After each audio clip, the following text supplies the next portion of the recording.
دغه دوه واړه ماشومان دوی یو سوال لري په سترګو کې چې زموږ مور څه شوه ځکه چې وایي قلاریږي نه خامخا ماشومان دي مور به غواړي وایي ظلم کوه د خپل ظالم سوچ په رګونو باندې نو ای نالت دي قسم دی ستا سوچونو باندې یو ځلې بیا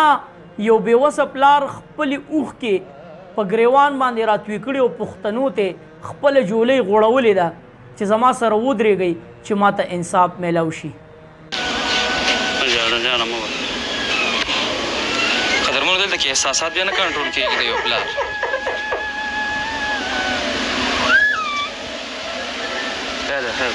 سلا کوه خلک به درسره ودرېږي که نه ښه صحیح ده الله دې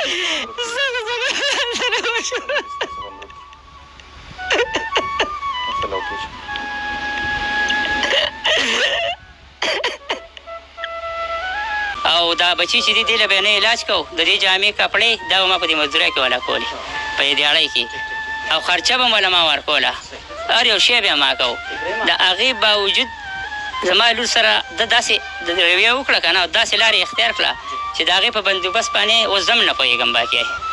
لکه دومره انتهایي ظلم یې زما دی نو دی بیا پنسي ولې یې مړه کړې ده او نه مړه کېده بیا ولې شاټونه ورکړي دي بیا یې بیټ لاندې منډلې ده دې سره ډېرې لوبې شوې دي لور سره مې ډېر غټ ظلم ورسره شوی نو زما د پولیس د ټولو محکمو نه دا خواستې دی چې بس ما سره ما له دغه میلاو شي انصاف دې میلاو شي انصاف غواړم بس نورې خبرې بس دي ټولې انصاف غوښتنه ماماجي که چېرې انصاف وي او مجرم ته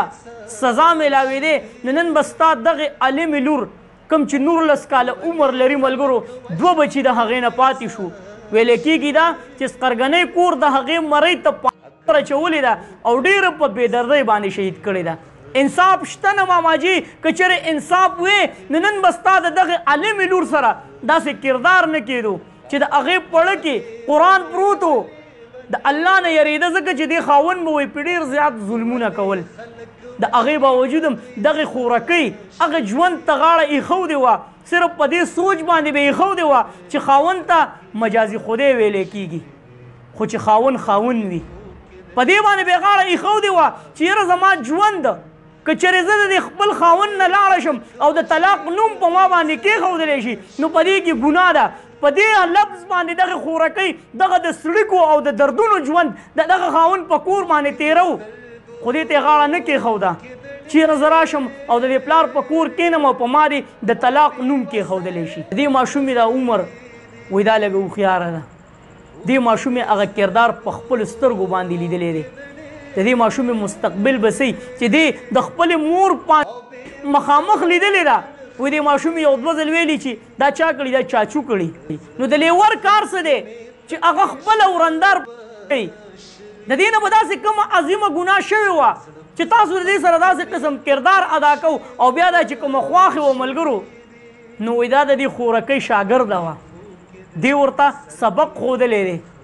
په هغه ټایم کې یو لمحه دې پړه کې نه و راغلی چې زما دا بچي دا کردار ادا کوي نو دا خو زما استاذه ده د دې به الله جل شانه زما نه تپوس کوي دغه دوه واړه ماشومان دوی یو سوال لري په سترګو کې چې زموږ مور څه شوه ځکه چې وایي قلاریږي نه خامخا ماشومان دي مور به غواړي هسې سوچ کول پکار دي چې کوم قیامت په دغه کور باندې تېرېږي په دې وخت کې د دغه ماشومانو په زړه باندې به څه تېرېږي نو الله دې وکړي چې دغه مجرمانو ته سزا میلاو شي ګینې که سزا نه وي نو همدغه شانتې خونخواره چې کوم زناور اوسېږي نو هغوی به هغه خپل کردار ادا کوي او ما او تا به دغه شان فریاد کوو چغې به وهو او دغه پلاران غریبانان چې هغوی د خپل بچي مستقبل د جوړولو دپاره به دې پلار په ځان باندې شپه ورځ یوه کړې وه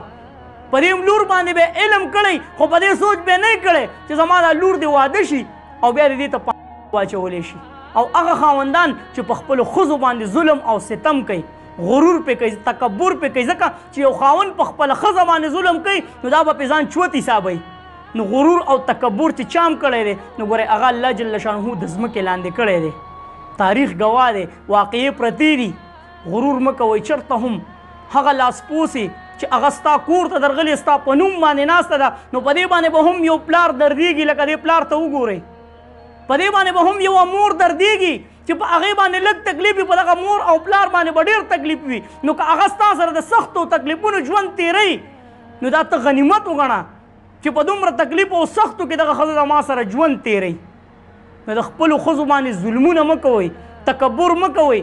چیرې زه خو په تا باندې اوچت یم او ظلم او ستم د باندې کوم او څه راته ویلی نه شي نو د اواز مخکې ورسوئ چې دغه مجرمانو ته سزا میلو شي او د دې پلار دا چې کومې سړکې دي چې کم از کم دا ځای ونیسي چړه کې خو یې راشي چې دا پښتانه را سره ولاړ دي الله جل شانه دې ورته د زړه صبر ورکړي دغه چې کم تکلیف دی نو په دې کې ورسره موږ پوره ولاړ یو پوره ورسره پکې شریک یو چېرته مې الله مخاد آباد او خوشحاله ساته اخره کې اواز پاکستان زنده باد مسلمان زنده باد تل دي وي آباد دي وي زموږ وطن پاکستان دی مسلمان دی لوی الله